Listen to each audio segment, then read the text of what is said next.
الحمد لله رب العالمين، والصلاة والسلام على أشرف الأنبياء والمرسلين، محمد وآله وصحبه والتابعين ومن اتبعهم بإحسان إلى يوم الدين. أنا أحمد الله عز وجل على أن وفقنا لهذا اللقاء يا شيخ فيصل، وثم أحمد لك دعوتك الكريمة وأشكرك عليها، وأسأل الله عز وجل أن يستخرج مني ومنك في هذه الحلقة وفي هذا اللقاء ما يرضى به عنا. الحقيقة كان يعني عنوان اللقاء عنوانا مشوقا، والحديث عن القلب حديث خطير ومهم جدا جدا، لأن عليه مدار الفلاح في الدنيا وفي الآخرة. يوم لا ينفع مال ولا بنون إلا من أتى الله بقلب. خد بالك، مش بعمل، خد بالك مش بهيئة، مش بصورة، مش بمنظر، بقلب. وهذا القلب لابد أن يكون له صفة معينة، مش أي قلب، إلا من أتى الله بقلب سليم. فها هنا يعني إشكال ضخم ينبغي أن يعيش الإنسان معه متأملا متدبرا فترة طويلة، يرى هل قلبه قلب سليم، وهل أنا حققت هذه المعادلة التي تظهر للوهلة الأولى سهلة ولكنها معادلة خطيرة. هل قلبي قلب سليم لأنجو يوم القيامة؟ بس هي معادلة سهلة، القلب السليم ناجا يوم القيامة. إذن ما السبيل لهذا القلب السليم؟ تكون بسيطة، بس هل هي سهلة؟ مسألة صعبة جدا. ولذلك يعني سيدنا إبراهيم دعا بها في الشعراء، قال يوم لا ينفع مال ولا بنون. سبحان الله، هذا أبو الأنبياء، هذا الحنيف ذو القلب الطاهر، ورغم ذلك يخاف ويذكر نفسه دائما، يقف مع قومه مجادلا. قال على آلهتهم فإنهم عدو لي إلا رب العالمين. يقف معهم، قال أفرأيتم ما كنتم تعبدون أنتم وآباؤكم الأقدمون فإنهم عدو لي إلا رب العالمين. وهنا هو ما زال في جدال معه، ما زال في هذه المناكفة التي كانت بين إبراهيم وبين قومه، يجادلهم في أصنامهم وفي آلهتهم. فالآن الموقع موقع إيه يا شيخ فيصل؟ موقع جدال، موقع نقاش حاد وقوي. فإنهم عدو لي إلا رب العالمين، ثم يعرفهم بالله. فكأنه لما عرفهم بالله رق قلبه وسكنت نفسه صلى الله عليه وسلم. قال فإنهم عدو لي إلا رب العالمين، الذي خلقني فهو يهدين، والذي هو يطعمني ويسقين، وإذا مرضت أنا. هو سبحانه بحمده ينزه ربه أن ينسب له هذا الفعل، وإذا مرضت أنا فهو يشفين، والذي يميتني ثم يحيين، والذي أطمع أن يغفر لي خطيئتي يوم الدين. ثم كأنه انصرف عنهم ورفع يديه يدعو الله عز وجل ويستغرق في الدعاء ويتبتل إلى الله ويتملق بين يديه ربي هب لي حكما وألحقني بالصالحين، واجعل لي لسان صدق في الآخرين، واجعلني من ورثة جنة النعيم، واغفر لأبي إنه كان من الضالين، ولا تخزني يوم يبعثون يوم لا ينفع مال ولا بنون إلا من أتى الله بقلب سليم. إذن هذا إبراهيم أبو الأنبياء صلى الله عليه وسلم، الحنيف الذي أمر الله عز وجل نبينا محمدا أن يقتدي به، أن يتبع ملته، أن يسير على نهجه صلى الله عليه وسلم. الآن يقول ولا تخزني يوم يبعثون. يخاف أن يكون قلبه قلبا غير سليم، يخاف أن يكون قلبه قلبا لا ينجيه يوم القيامة ويتعرض للخزي والعياذ بالله، نسأل الله السلام والعافية. ولهذا كل قلب غير سليم معرض لهذا الخزي يوم القيامة. ولا تخزني يوم يبعثون يوم لا ينفع مال ولا بنون إلا من أتى الله بقلب سليم. فطلبها في الشعراء ونالها في الصافات. واذكر في الكتاب إبراهيم إذ جاء ربه بقلب سليم. سبحان الله. طبعا هني في سؤال في بالي. طيب الرسل يخافون أن الله سبحانه وتعالى يقلب قلبهم أو ما يثبتهم في يوم الدين، فما بالك الشخص العادي الطبيعي؟ فإحنا لما نسمع هذه القصص علينا أن نتعظ، إن فما بال الرسول عليه الصلاة والسلام وسيدنا إبراهيم يفكرون بهذا الشكل. طيب إحنا الأشخاص البسيطين الخطائين اللي يعني ما في مقارنة بيننا وبين الرسل، كيف ممكن نحن نستعد ليوم الدين؟ يعني هذا أمر يعني عظيم ومهيب. يعني الكلام عن هذا الأمر كلام مهيب، لأن الصحابة كانوا يتعاملون مع هذا الباب، الصحابة وهم الصحابة يعني أعلى الأمة قدرا على الإطلاق. ورغم ذلك كانوا يخافون من هذا الباب جدا، لأنهم يرون أن النبي صلى الله عليه وسلم كيف كان يتعامل معه. كان أكثر حلفه صلى الله عليه وسلم لا ومقلب القلوب، وكان أكثر دعائه صلى الله عليه وسلم اللهم يا مقلب القلوب ثبت قلبي على دينك. فقالت له أم سلمة متعجبة، تخيل يعني رسول الله الذي أنزل عليه الوحي، الذي اصطفاه ربه رحمة للعالمين، سيدنا صلى الله عليه وسلم، يقول ثبت قلبي يا مقلب القلوب ثبت قلبي على دينك. فقالت له أم سلمة يا رسول الله قد آمنا بك وبما جئت به، فهل تخاف علينا؟ يعني هي استغربت واندهشت لما النبي عليه الصلاة والسلام يدعو بهذا الدعاء، فهل تخاف علينا؟ فقال النبي صلى الله عليه وسلم إن القلوب بين أصبعين من أصابع الرحمن يقلبها كيف يشاء. وكأنه يقول لها كيف لا أخاف عليكم، والقلوب بين أصبعين من أصابع الرحمن يقلبها مرة في حال ومرة في حال، فالقلوب متقلبة. ولذلك الصحابة يعني في حديث عجيب عن سيدنا أبي هريرة رضي الله عنه. كان هذا أبو هريرة راوية الحديث الأكبر في أمة النبي صلى الله عليه وسلم. ليس هناك أحد روى أحاديث أكثر من سيدنا رضي الله عنه أبو هريرة. ولذلك يعني هو هناك 7 من الصحابة مقدمون في نقل الصحابة عن النبي صلى الله عليه وسلم، هو أولهم. 7 من الصحب فوق 1000 قد نقلوا من الحديث عن المختار خير مضر: أبو هريرة، سعد، جابر، أنس، صديقة، وابن عباس، كذا ابن عمر. فأبو هريرة راوية الحديث الأكبر، ولازم النبي صلى الله عليه وسلم حتى جمع منه ما لم يجمع غيره من الصحابة. وكان هناك حديث من ضمن هذه الأحاديث الكثيرة الوفيرة الغزيرة، إذا فكر أبو هريرة أن يقوله شهق شهقة ثم غشي عليه. ألا وهو هذا الحديث يرويه سيدنا أبو هريرة رضي الله عنه عن سيدنا رسول الله صلى الله عليه وسلم، يقول فيه صلى الله عليه وسلم: أول من تسعر بهم النار يوم القيامة 3: عالم وقارئ ومجاهد. عالم وقارئ ومجاهد، هي يعني أرفع ثغور في الأمة، أشهر ناس مبرزين بالصلاح في الأمة. يعني بغية الناس أن يكون لهم يد في العلم أو في قراءة القرآن أو في الجهاد في سبيل الله. صحيح. ورغم ذلك هذه 3 أصناف أول من تسعر بها النار يوم القيامة.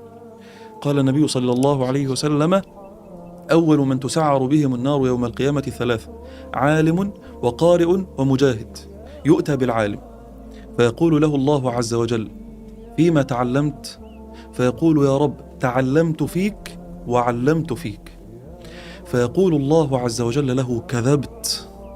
وتقول الملائكة: كذبت، بل تعلمت ليقال عالم.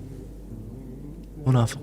نسأل الله السلامة والعافية. نسأل الله السلامة والعافية. ليقال، هذا جهد وبذل وسعي وجري في الدنيا ليسمع كلمة حسنة من الناس لم تكن لله عز وجل. قلبه لم يكن فيه الله، قلبه لم يكن متوجها إلى الله، عاملا إلى الله، ساعيا إلى نيل رضا الله. لا، يقول له الله عز وجل: وأنت لن تضحك على الله يا أيها العالم هذا الذي رأيت ونافقت، نسأل الله السلامة والعافية، لن تضحك على الله، وإن استطعت أن تضحك على عباد الله فلن تضحك على الله. ولذلك دايما أنا بقول يا شيخ فيصل أن يوم القيامة هذا هو يوم المفاجآت. ليه؟ لأنه ستظهر ما في القلوب. نحن الآن نرى الأبدان والصور، أنا أراك وأنت تراني، أراك بصورة حسنة وأنت تراني بصورة حسنة، لكن يوم القيامة يوم مختلف، يوم تبلى السرائر فما له من قوة ولا ناصر. تظهر السريرة وتنكشف ما في الضمير، ينكشف ما أخفاه الإنسان. فلذلك يقول: يا رب تعلمت فيك وعلمت فيك. فيقول الله له: كذبت. وتقول الملائكة كذبت بل تعلمت ليقال عالم وقد قيل، ثم يؤخذ على وجهه فيسحب حتى يلقى في النار. نسأل الله العافية. نسأل الله السلامة. ثم يؤتى بالمجاهد فيقال له فيما جاهدت؟ فيقول يا رب قاتلت فيك وقتلت فيك. فيقول الله عز وجل له كذبت، وتقول الملائكة كذبت بل جاهدت ليقال جريء، ليقال شجاع، وقد قيل. والعجيب إنه قد قيل هنا توحي لك بمعنى هام يا شيخ فيصل. ما هو هذا المعنى؟ أنه سمعته في الدنيا طيبة، سمعته في الدنيا جميلة. كل الناس يقولون فلان عالم، يقولون فلان مجاهد شجاع، يقولون فلان جواد منفق كما جاء في بعض الروايات ومتصدق. فرضا الناس لا يعني أن رضا الله. نسأل الله السلامة والعافية. رضا الناس لا يعني رضا الله. ولو انتشر الثناء ما بين المشرق والمغرب، هذا لا يعني أن الله عز وجل راض عنك ما دام هناك إشكالات قلبية عندك لم تعالجها. ولو انتشر الثناء في العالمين، ولو لهجت كل الألسنة بالثناء، يستبشر المؤمن، يفرح المؤمن إذا كان قلبه سليما وقد عمل العمل مسبقا لله وقد قدمه لله. فإذا فعل ذلك ورأى الناس تلهج بالثناء عليه، فتلك كما قال النبي صلى الله عليه وسلم عاجل بشرى المؤمن، عاجل بشرى المؤمن، يستبشر بها المؤمن الذي عمل هذه الأعمال الصالحات، لكن لا تحول نيته، لأنها لو حولت نيته ضل الطريق. وعالم بعلمه لم يعملا معذب من قبل عباد الوثن. وعالم بعلمه لم يعملا معذب من قبل عباد الوثن، كما قال أهل العلم. تخيل البوذيين والملاحدة والكفار وأهل الظلم والطغيان في الأولين والآخرين كلهم واقفون ينتظرون الحساب، ينتظرون حتى يلقوا في النار.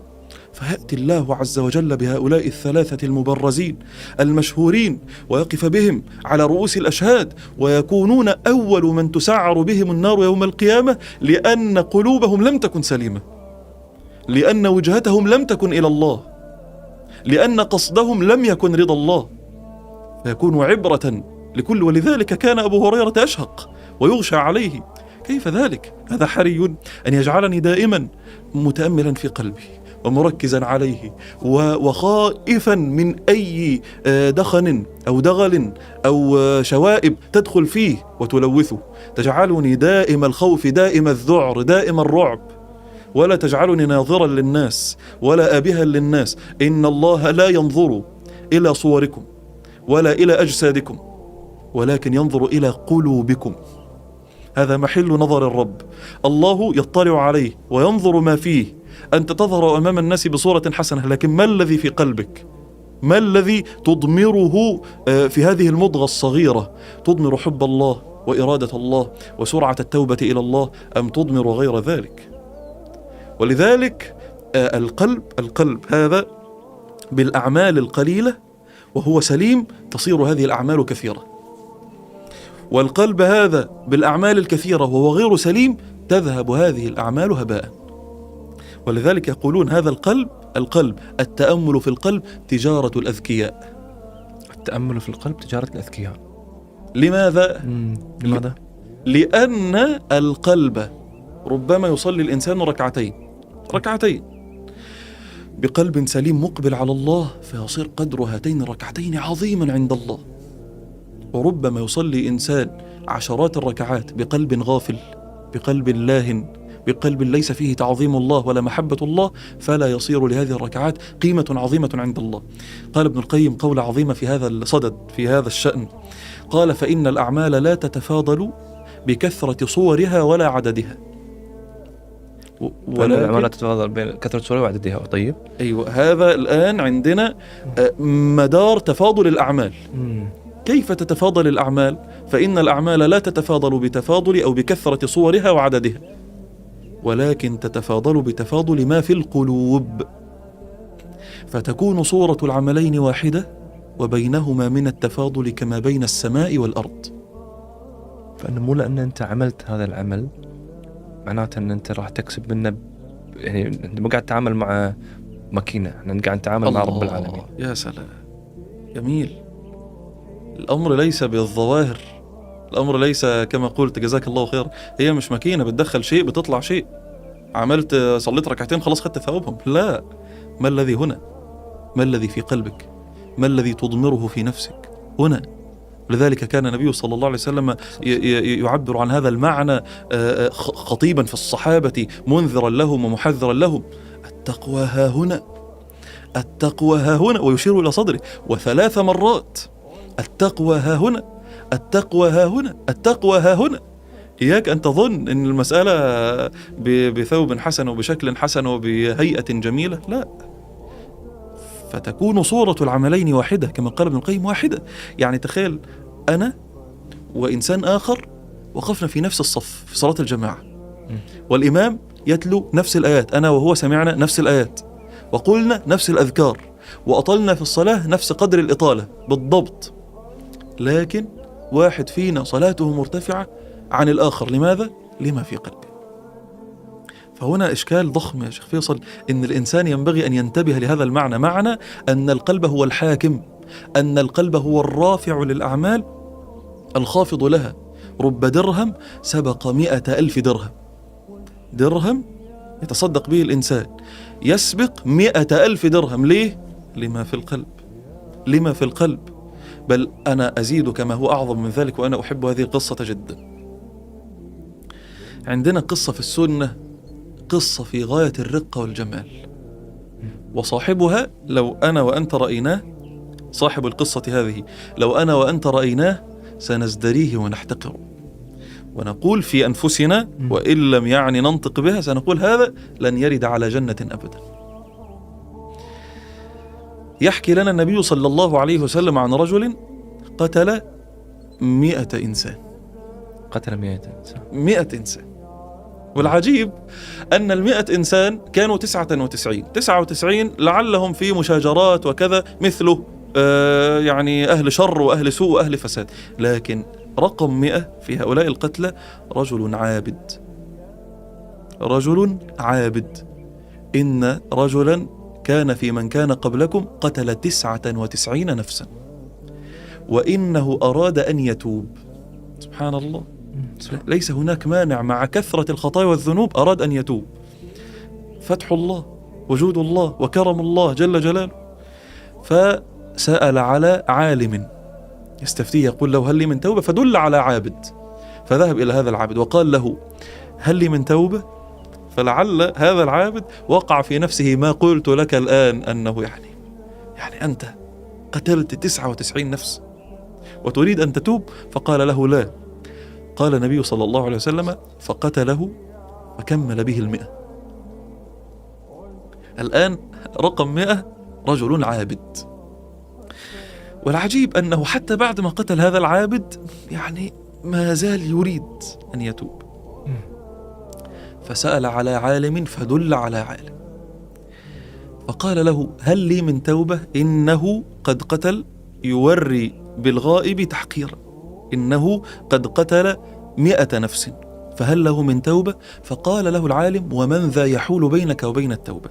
اذهب إلى أرض كذا وكذا فإن فيها قوما صالحين يعبدون الله فاعبد الله معهم. على طول لم يتأخر صاحبنا، ويبدو أن قلبه كان صادقا، يبدو أن ما في قلبه فعلا كان رقة حقيقية وإرادة توبة حقيقية. فذهب وانصرف إلى الأرض التي أوصاه العالم أن يذهب إليها.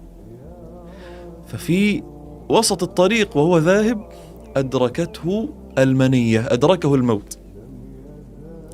الآن هو يخشى، صاحبنا هذا يخشى أن يعذب لأنه لم يذهب إلى الأرض، لأن العالم قرن توبته بأن يذهب إلى الأرض، فهو لم يذهب، فهو خائف. فجعل، شوف الكلمة الجميلة، فجعل وهو يموت جعل ينوء بصدره إلى الأرض التي أوصاه العالم أن يذهب إليها، إلى أرض الصالحين. ينوء بصدره يعني وهو يموت وتدركه السكرات يحاول أن يذهب حتى وإن حبوا، حتى وإن زحفا، حتى وإن ينوء بصدره. العجيب أنه لم يصل ولم يقطع مسافة طويلة. فنزلت لما مات نزلت إليه ملائكة الرحمة وملائكة العذاب، وتخاصمت فيه ملائكة الرحمة وملائكة العذاب، يذهب إلى أيهما؟ ملائكة العذاب يبقى إلى النار، ملائكة الرحمة يبقى إلى الجنة. فقالت ملائكة العذاب إنه قتل 100 نفس، يعني حري به أن يذهب به إلى النار ويؤخذ إلى النار. فقالت ملائكة الرحمة إنه جاء تائبا مقبلا بقلبه إلى الله.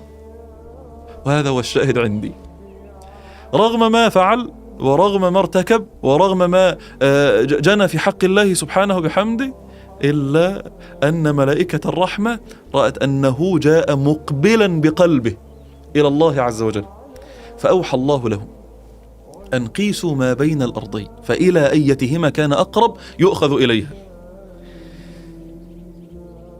ففي الحقيقة الآن صاحبنا هذا كان أقرب إلى أرض الفساد والسوء، لكن من عظيم منة الله عليه وجود الله به ولطف الله له سبحانه بحمده، قال النبي صلى الله عليه وسلم: فأوحى الله إلى هذه الأرض أن تقاربي وإلى هذه الأرض أن تباعدي، فقاسوا ما بين الأرضين فوجدوه أقرب إلى أرض الصلاح فقبضوه إليها فدخل الجنة.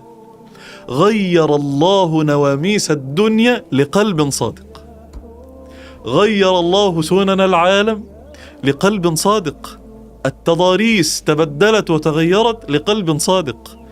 ولذلك هذه أهمية القلوب. القلوب تصنع ما لا تصنعه الأعمال، وترفع العبد درجات في الدنيا وفي الآخرة بلا كثير عمل. قال النبي صلى الله عليه وسلم: رب أشعث أغبر ذي طمرين لا يؤبه له. أشعث شكله هيئته رثة وفقير ولا ينتبه الناس له ولا يأبهون به، لا يؤبه له، يعني لو طرق عليك بابك لن تريد أن تتكلم معه. لو أقسم على الله لأبره، لو أقسم على الله لأبره. ليه؟ هيئته هيئة الرثة، لكن قلبه قلب صالح، لكن قلبه قلب صالح. ولذلك أنت تعجب لما يتكلم العلماء عن أبي بكر، تجد أبا بكر رضي الله عنه أحسن الناس في الدنيا بعد الأنبياء والمرسلين. ليس هناك رجل في الدنيا كلها أعظم من أبي بكر. قال البشار: وأعظم الخلق جميعا أحمد، صلى عليه الله نعم السيد، وبعده الخليل فالمكلم، فنوح فالروح، أولو العزم هم، فالرسل ثم الأنبياء ثم الملك، الخاص فالصديق ثم ذو النسك. بعد النبي صلى الله عليه وسلم وأولو العزم من الرسل ثم الرسل ثم الأنبياء، يأتي بعدهم أبو بكر الصديق رضي الله عنه وجمعنا به في دار النعيم.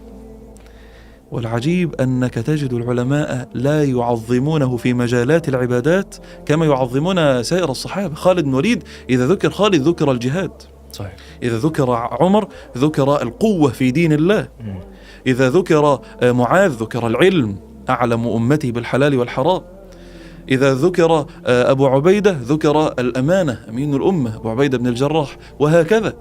أبو بكر له في كل هذه الأبواب سهم، ولكن غير مبرز في كل هذه الأبواب كما برز الصحابة. ولكن يقول بكر بن عبد الله المزني: ما سبق أبو بكر بكثرة صلاة ولا صيام، ما سبق أبو بكر بكثرة صلاة ولا صيام، ولكن بشيء وقر في قلبه، بشيء وقر في قلبه، قلبه كان خلاف قلوب الصحابة. ولذلك هو ممن يدعى من كل أبواب الجنة يوم القيامة. رجل عجيب وله همة عجيبة في القرب من الله وتحقيق مناطات التعلق بالله الحقيقية. يحكي النبي صلى الله عليه وسلم يقول: فمن كان من باب الصلاة دعي من باب الصلاة، ومن كان من باب الجهاد دعي من باب الجهاد، ومن كان من باب الصيام دعي من باب الريان. قال له أبو بكر: يا رسول الله، وهل يدعى أحد من تلك الأبواب كلها؟ قال: يا أبا بكر نعم، وأنت منهم. يا الله على البشارة. وأنت منهم. لماذا؟ هذا رجل قلبه مختلف، هذا رجل قلبه مختلف. ما سبق أبو بكر بكثرة صلاة ولا صيام، ولكن بشيء وقر في قلبه. ولذلك القلب هذا أمره عظيم جدا. شيخ فيصل، ولعلي يعني أتحدث معك الآن ونفتح هذه القضية، لأنها قضية أنا أردت أن أبدأ بها، ولكن أخذنا الحديث إلى نقطة في غاية الأهمية. الأمة الآن أمة مكلومة، الأمة الآن أمة مكلومة، وإخواننا في غزة أسأل الله أن ينصرهم وأن ينجيهم وأن يلطف بهم.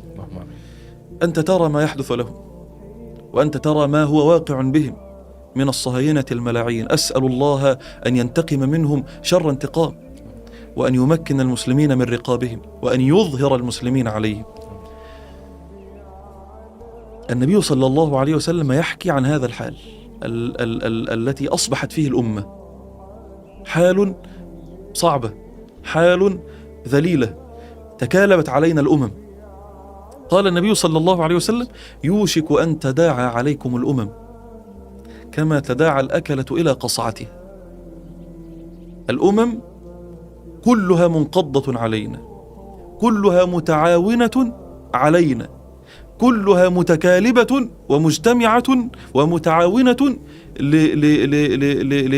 لإذلالنا وللإنقاص من المسلمين ولاستئصال شأفة المسلمين. هذا لماذا؟ قال النبي صلى الله عليه وسلم: يوشك أن تداعى عليكم الأمم كما تتداعى الأكلة إلى قصعتها. قالوا: أو من قلة نحن يا رسول الله؟ وإحنا هنبقى وقتها عشان يفعلوا فينا ذلك؟ لأن الصحابة ما كانوا يقبلون ذلك أبدا، كانوا يأبون ذلك. ما كان يستطيع أحد في الدنيا أن يفعل مع الصحابة ذلك. أو من قلة نحن؟ إحنا هنخلص ولا إيه؟ هنستأصل؟ هنموت؟ لا، بل أنتم يومئذ كثير ولكنكم غثاء كغثاء السيل، ولا ينزعن الله المهابة من قلوب عدوكم ولا يقذفن في قلوبكم الوهن. يبقى إذن سبب اللي احنا فيه ده ايه يا شيخ فيصل؟ القلوب أصبح فيها الوهن. الوهن الضعف والخور والذلة، ليس فيها تعلق بالله حقيقي، ليس فيها تملق إلى الله حقيقي، ليس فيها توجه إلى الله سبحانه وبحمده وقصد الله والتماس رضا الله سبحانه وبحمده، ليس فيها هذا الأمر. قالوا: وما الوهن يا رسول الله؟ قال: حب الدنيا وكراهية الموت. حب الدنيا وكراهية الموت. لما تتعلق هذه القلوب بالدنيا، بشهوات الدنيا، بزينة الدنيا، بزخارف الدنيا، بلآلئ الدنيا، تنصرف عن الآخرة، تنصرف عن الله، لا تتعلق بالله، لأن الدنيا والآخرة ضرتان لا يجتمعان في قلب. ومن تعلق بالدنيا صرف الله قلبه عن الآخرة، ومن تعلق بالدنيا صرف الله قلبه عن التعلق به. قالوا: وما الوهن؟ قال: حب الدنيا وكراهية الموت. طيب ما السبيل إلى النصر وما السبيل إلى الرجوع؟ قال النبي صلى الله عليه وسلم: إنما تنصرون. إذن الآن عندنا سبب للنصر، الحمد صحيح. لله. إنما تنصرون وترزقون بضعفائكم بإخلاصهم ودعائهم وصلاتهم. بالضعفاء. اشرح لي، فكك ليها شوي دكتور. إنما تنصرون وترزقون بضعفائكم بإخلاصهم ودعائهم وصلاتهم. الإخلاص أن يصفي العبد قلبه مما سوى الله. يعني أنا وأنت الآن وكل من يشاهدنا لو بذل الوسع في أن يصفي قلبه مما دون الله، وأن يخلص قلبه من الدنيا ومن الشهوات المحرمة ومن الذنوب، ويجعل قلبه قلبا سليما، الأمة تسلك طريقها في النصرة. هذا الحل، يعني هذا الحل، وليس هناك حل غيره، ولو كان عندنا أسلحة الدنيا كلها، ولو كان عندنا قوة الدنيا كلها، إذا لم تكن هذه القلوب معلقة بالله والله لن ننتصر أبدا. ولذلك حرصت أن نتكلم على القلوب في هذا اللقاء. احنا لا ندرك مدى خطورة وأهمية هذا الأمر. الصحابة كانوا مهتمين أشد الاهتمام، ولذلك لما سمع الصحابة في غزوة مؤتة وهم خارجون إلى الغزو، فجأة سمعوا أن عدد المشركين يقترب من 200,000 مقاتل. هذا عدد رهيب، فاضطرب الصحابة، اختلف. هم كم واحد كانوا الصحابة تذكر؟ كانوا تقريبا 12,000 12,000 أمام قرابة 200,000. هذا أمر صعب. والآن الصحابة، فقام لهم عبد الله بن رواحة وأخذ يثبتهم ويقول لهم: أيها الناس، إن الذي تكرهون للذي خرجتم تطلبون. إن الذي تكرهون الآن مجابهة العدو ومناجزة العدو للذي خرجتم تطلبون. وما نقاتل الناس بعتاد ولا عدة، إنما نقاتلهم بهذا الدين. يا سلام على الكلمة، يا سلام. وما نقاتل الناس بعتاد ولا عدة، إنما نقاتلهم بهذا الدين. ولذلك قتيبة بن مسلم الباهلي في إحدى معاركه لما يجهز الجيش، وهذا يسن رمحه وهذا يعد عدته، نظر فلم يجد محمد بن واسع. لم يجد محمد بن واسع. أين محمد بن واسع؟ الناس الآن يتجهزون ويتهيئون ويلبسون لأمة الحرب ويستعدون للقتال، ومحمد بن واسع الرجل الرأس المبرز في الصلاح والجهاد والقوة غير موجود. فأرسل أحد جنوده ليلتمس له محمد بن واسع، فنظر بين الجنود فلم يجده، ثم أخذ يسلك طريقه بين الجيش حتى وجده في آخر ما يكون وراء الجيش، لا ينظر إليه أحد، متكئ على رمحه رافعا أصبعه إلى السماء، يدعو الله عز وجل أن ينصر المسلمين. هذه الحال التي كان عليها محمد بن واسع، متكئ على رمحه رافع أصبعه إلى السماء يدعو الله عز وجل. فرأى الجندي هذا المنظر فهاب وسكت، ثم عاد إلى قتيبة وقص له ما رأى بالضبط. فقال له قتيبة بن مسلم: والله لأصبع محمد بن واسع خير للجيش من 1000 سيف شهير وشاب طرير. هذا الأصبع الذي انطلق إلى الله بالدعاء وبالرجاء وبالإنابة وبالإخلاص أحب إلى قتيبة وخير عنده من أن يكون معه 1000 جندي ضخم قوي، أو 1000 سلاح لا يكاد يهزم أو يكسر. لأصبع محمد بن واسع خير للجيش من 1000 شاب طرير يعني قوي، وسيف شهير يعني حازم صارم. هكذا كانوا يتعاملون: إنما تنصرون وترزقون بضعفائكم بدعائهم. يعني هذه المرأة التي تشاهد الآن بيدها سلاح عظيم. المرأة التي تشاهدنا الآن بيدها سلاح عظيم جدا في نصرة الأمة. ما هو هذا السلاح؟ الإخلاص والدعاء والصلاة والإنابة إلى رب الأرض والسماء، بضعفائكم بدعائهم وإخلاصهم وصلاتهم، إخلاص العبادة إلى الله وتصفية القلب مما سوى الله.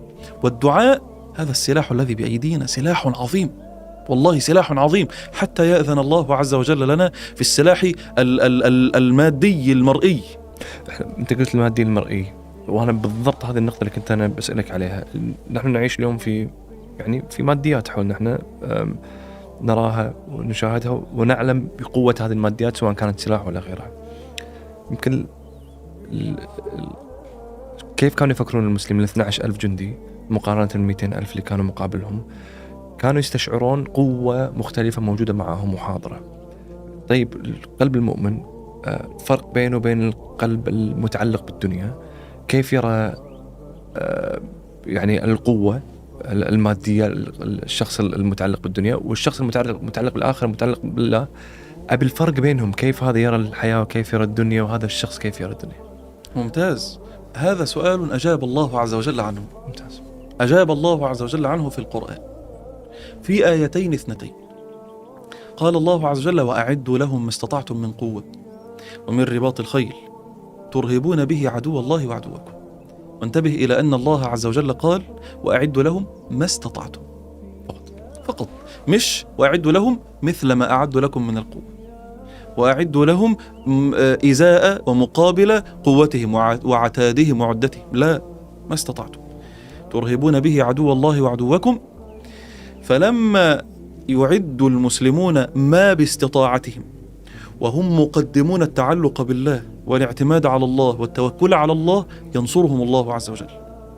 طيب إذا نظروا إلى العتاد فقط وإلى العدد فقط ولم ينظروا إلى المرحلة الأولى التي أتكلم عنها أنا وأنت، مرحلة تصفية القلوب إلى الله والتعلق بالله والإنابة إلى الله والإخلاص والصلاة، يرد الله عز وجل علينا في سورة التوبة في آية عظيمة: لقد نصركم الله في مواطن كثيرة ويوم حنين إذ أعجبتكم كثرتكم فلم تغن عنكم شيئا. لما رأى المسلمون في يوم من الأيام أن عددهم أصبح كبيرا وأنهم الآن لن يهزموا، قال أحدهم: لن نهزم اليوم من قلة. يعني لو جهز المسلمون الآن كل عدتهم وعتادهم وقالوا لن نهزم اليوم من أسلحة ومن عدد ومن قوة، لن ينصرهم الله حتى يتعلقوا به. فالتعلق به أول أسباب النصرة، ثم تأتي بعد ذلك الأسباب الأخرى التي هي قوية جدا وضرورية جدا وحاسمة جدا لا شك. قضية العتاد والإعداد والمجابهة والمواجهة هذا ضروري على المسلمين الآن، لكن المرحلة الأولى مرحلة القلوب لابد أن تكون حاضرة وبقوة. لما نظر المسلمون إلى عددهم وتفاخروا بعددهم لم تغن عنكم شيئا وضاقت عليكم الأرض بما رحبت ثم وليتم مدبرين. هزم المسلمون في أول المعركة، وأخذ المسلمون يتفرقون، يجري الناس هنا وهنا وهنا، ولم يتبقى حول النبي صلى الله عليه وسلم إلا ثلة قليلة جدا من أصحابه. ولكن النبي صلى الله عليه وسلم أعظم الخلق إيمانا وأبر الخلق قلبا وأشكم الناس شجاعة وإقبالا على العدو صلى الله عليه وسلم، أخذ يقوم وينادي في الصحابة ويقول: يا أصحاب السمرة، يا أصحاب سورة البقرة، ثم يأخذ في النداء عليهم ويقول: أنا النبي لا كذب، أنا ابن عبد المطلب، أنا النبي لا كذب، أنا ابن عبد المطلب، هلموا إلي يا عباد الله. ثم يأمر العباس عمه صلى الله عليه وسلم فينادي: يا أصحاب السمرة، يا أصحاب سورة البقرة، حتى انتبه الصحابة إلى نداء النبي صلى الله عليه وسلم: أنا النبي لا كذب، أنا ابن عبد المطلب. قال راوي الحديث: فانكفأ الصحابة إلى النبي صلى الله عليه وسلم كما تنكفئ البقر على أولادها. رجعوا تاني بعد أن ذكرهم النبي صلى الله عليه وسلم بالقرآن، بعد أن ذكرهم بالبيعة التي بايعوه إياها، بعد أن ذكرهم بأنه النبي صلى الله عليه وسلم وأننا ينبغي أن نتعلق بالله سبحانه بحمده، رجعوا فنصرهم الله عز وجل بعد ذلك. فهذان أمران متلازمان لا شك، لكن الذي يسبق أخاه في هذين الأمرين التعلق بالله وتصفية القلوب إلى الله وتخليص القلوب مما سوى الله عز وجل. لو أصبحنا كذلك يعني تنقلب الموازين. وكم من فئة قليلة غلبت فئة كثيرة بإيه؟ قال الله عز وجل: كم من فئة قليلة غلبت فئة كثيرة بإذن الله. يا سلام، بإذن الله. الله عز وجل آذن لهم أن ينتصروا هم قلة، نعم انتصروا وأظهرهم الله عز وجل على عدوهم. ولذلك قال الله عز وجل في سورة الصف في آخر آية، قال الله سبحانه بحمده: يا أيها الذين آمنوا كونوا أنصار الله، كما قال عيسى بن مريم للحواريين: من أنصاري إلى الله؟ قال الحواريون: نحن أنصار الله. فآمنت طائفة من بني إسرائيل وكفرت طائفة فأيدنا الذين آمنوا، فأيدنا الذين آمنوا، مش الذين تجهزوا، مش الذين تقووا، فأيدنا الذين آمنوا على عدوهم فأصبحوا ظاهرين. فأول الطريق الإيمان، أول الطريق الإيمان، أول الطريق إصلاح القلوب وتهيئة القلوب وتصفية القلوب لله عز وجل حتى ينصرنا الله سبحانه بحمده على أعدائنا. قبل أن نصل إلى كيف نصفي القلوب، لما نتكلم الحين بنخوض في الأمور العملية أكثر دكتور، لما نتكلم عن جهد الشيطان على القلب، يعني إحنا عمليا كيف ممكن الواحد يضعف قلبه؟ شنو الأمور اللي ممكن يسويها تؤثر على قلبه بشكل سيء؟ بعدين نتكلم عن كيف ممكن نطهر القلب بعد المرحلة هاي، لكن المرحلة كيف يسوء القلب. والله الحقيقة شيخ فيصل أن الشيطان مركز جدا مع القلب لأنه يعلم أهميته. يعني الشيطان يعلم أهمية قلبي أكثر مني، ويعلم أهمية قلبك أكثر منك، لأنه يعلم أنه لو صلح قلبك لنجوت منه. إن عبادي ليس لك عليهم سلطان. إذا صلحت قلبك لنجوت منه، ها؟ نجوت من الشيطان. ولذلك الشيطان حريص جدا أنه هو ينزل وساوسه في القلب. قال ابن عباس في قول الله عز وجل: قل أعوذ برب الناس وملك الناس من شر الوسواس الخناس. فقال ابن عباس: يضع الشيطان خطمه على قلب ابن آدم فيوسوس، فإذا غفل ابن آدم وسوس، وإذا ذكر الله خنس.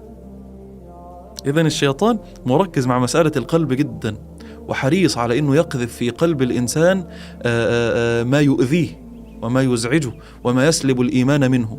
يسلب في قلبه الحقد والحسد والغل والبغضاء والضغينة وأمراض القلوب الكثيرة، يحاول أن يقذفها. فإذا لم يدفعها العبد، وإذا لم يردها العبد، وإذا لم ينكرها العبد، للأسف استغرق مع الشيطان وزال الإيمان من قلبه. إذن وسوسة الشيطان للقلب كيف تكون؟ يأمره بأن يكره فلانا، ويحقد على فلان، ويحسد فلانا، ويتكبر. لكن دكتور، في أحد مثلا ظلمني، أكيد أنا بكرهه، يعني فهمت؟ يعني شلون الواحد يفرق بين ذو واحد ظلمني؟ طبيعي شعور إني أنا أكره اللي ظلمني وأحقد عليه، يعني هل في حقد جيد حقد سيء، ولا يدخل من هذا الباب الشيطان؟ أبي أفكك هذه الفكرة. ممتاز.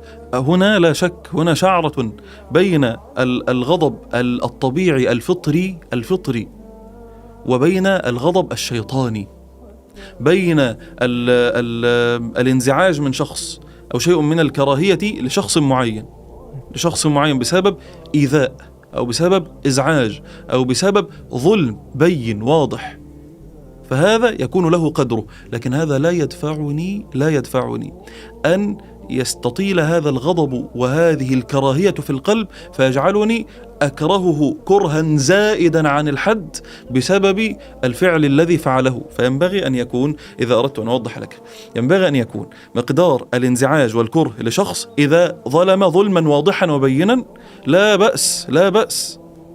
طبيعي، الإنسان إذا استغضب غضب، وإذا أوذي كره، هذا أمر طبيعي فطري. لكن الإشكال هنا أن يصعد بي الأمر إلى أن يملأ قلبي حقدا وبغضا من طائفة كبيرة من الناس، ليس منه هو فقط، أبنائه وعياله مثلا، قبيلته، وأحمل غيره ذنبه، وأضع كراهيتي عليه وعلى كل من يذكرني به. ممكن حتى تصير عنصري. واحد مثلا من الجنسية الفلانية أذاني، أنا الجنسية كلها حط عليها. أيوة بالضبط. يعني ولذلك هو الإنسان لابد أن ينتبه إلى هذه الأمور. ولذلك النبي عليه الصلاة والسلام يقول: دب إليكم داء الأمم من قبلكم، الحسد والبغضاء. ولذلك كان إصلاح ذات البين أمر عظيم جدا في إصلاح القلوب، وأحل فيه الكذب. لماذا أحل الكذب في إصلاح المتخاصمين؟ لأن الخصومة تأكل القلب، الخصومات والعداوات تأكل القلب. إيه الدليل على ده؟ قال النبي صلى الله عليه وسلم: دب إليكم داء الأمم من قبلكم، الحسد والبغضاء هي الحالقة. لا أقول تحلق الشعر، ولكن تحلق الدين. إذا امتلأ القلب بالخصومات والعداوات والحسد والبغض للناس، يسلب الإيمان من قلبه، ينزع الدين بالكلية من قلبه. شوف تحلق، فرق بين كما جاء في الحديث: رحم الله المحلقين. قالوا يا رسول الله والمقصرين؟ قال والمقصرين في الثالثة. فالتحليق خلاف التحليق نزع الشعر من جذوره، وهم يعلمون ذلك. فالنبي عليه الصلاة والسلام أراد أن يقطع لهم هذا الوهم. لا أقول تحلق الشعر، الخصومة والعداوات والمناكفات الدائمة، لا أقول تحلق الشعر، ولكن تحلق الدين. ولذلك النبي صلى الله عليه وسلم كان يقول لأصحابه: لا تباغضوا ولا تدابروا ولا تحاسدوا ولا تناجشوا، وكونوا عباد الله إخوانا، وكونوا عباد الله إخوانا. إياك أن تدخل نفسك في هذه الخصومات وهذه العداوات حتى لا ينزع الإيمان من قلبك. عداوات مستمرة ومناكفات، ولذلك نحن نهينا عن الجدال.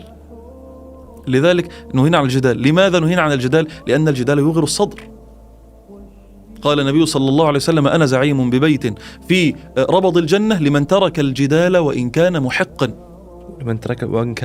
وإن كان محقا، أنا وأنت نتنازع، وأنت على حق وأنت تعلم، ولكني جاهل بأمر معين. فأنت إذا تركت الجدال معي وأنت تعلم، حفظا لودي، حفظا لقلبي، حتى يبقى صدرك سليما لإخوانك. ولذلك كان بعض السلف إذا بلغهم عن بعض أصحابه شيئا أمر القائل هذا أن يكف ويقول له: إني أحب أن يكون قلبي سليما لإخواني. لهذا يمكن هذا سبب من أسباب أن النميمة. نعم، الله أكبر. لذلك بعض السلف نقل له بعض إخوانه قولا قاله فيه أحد من الناس، قال: فلان يقول عنك كذا، بينم فلان يقول عنك كذا. فقال له: يا أخي، فلان هذا ضربني بسهم لم يصبني، أنت أخذت السهم وغرسته في قلبي. يعني هو قال كلمة، خلاص أنا غافل عنها، خلاص أنا غافل عنها، لكن أنت أخذت السهم هذا وطعنت به في قلبي. ولذلك لا يدخل الجنة نمام، لا يدخل الجنة قتات كما في البخاري. ليه؟ إنه يفسد القلوب. شيء عظيم هذا، لكن الناس اليوم تمارسه ما تحس فيه. الناس الآن غير، أنا عشان كده قلت لك، الناس الآن غير منتبهة لمسألة القلوب. حتى وإن علمت أن فلانا يقول عني، سلم قلبك لله، واعلم أن الله عز وجل يدافع عن الذين آمنوا. إذا قيل فيك وزيد فيك واتهمت وافتري عليك، أنت إذا تتبعت هذه الأقوال وأتبعت نفسك إياها وجريت وراءها وسعيت لمعرفتها، يفسد دينك. لكن لما تنشغل بالله، اعمل لوجه واحد يكفيك كل الأوجه. جميلة دي يا شيخ فيصل، جميلة أوي. اعمل لوجه واحد يكفيك كل الأوجه. والله لو توجهنا إلى الله بصدق وسلمت قلوبنا لله وصفت قلوبنا لله، لا تولى الله عز وجل عنا كل شيء يهمنا أو يزعجنا أو يؤذينا أو يرهقنا أو ربما يغضبنا ويحزننا. الله عز وجل إذا توجهت إليه. ولذلك كان النبي صلى الله عليه وسلم يقول: يا معشر من آمن بلسانه ولما يدخل الإيمان في قلبه. يا جماعة اتقوا الله وآمنوا شوية وأدخلوا هذا الإيمان في قلوبكم. يا معشر من آمن بلسانه ولما يدخل الإيمان في قلبه لا تغتابوا المسلمين ولا تتتبعوا عوراتهم، فإنه من تتبع عورة أخيه تتبع الله عورته، ومن يتبع الله عورته يفضحه ولو في قعر بيته. نسأل الله السلامة والعافية. إذن المسألة الآن مسألة خطيرة شيخ فيصل. هي إيه؟ هي أن الإنسان لابد أن ينتبه إلى قلبه. دب إليكم داء الأمم من قبلكم، ما هو الحسد والبغضاء. تحلق الدين. نسأل الله السلامة والعافية. يقول إذا وجدت الله فماذا فقدت، وإذا فقدت الله فماذا وجدت. دائما هذه أحاول أتذكرها بيني وبين نفسي، تساعدني في بعض الأحيان. لذلك أنا هذا السؤال دائما الواحد لو يسأل نفسه هذا السؤال، أحس إنه يبدي على الأقل يفكر: إذا أنا فقدت الله فماذا وجدت، يعني وجدت الله فماذا الصحابة كان عندهم زي ما بنقول كده، كان عندهم سنسور دائم لهذا، حساس دائم لهذا المسألة.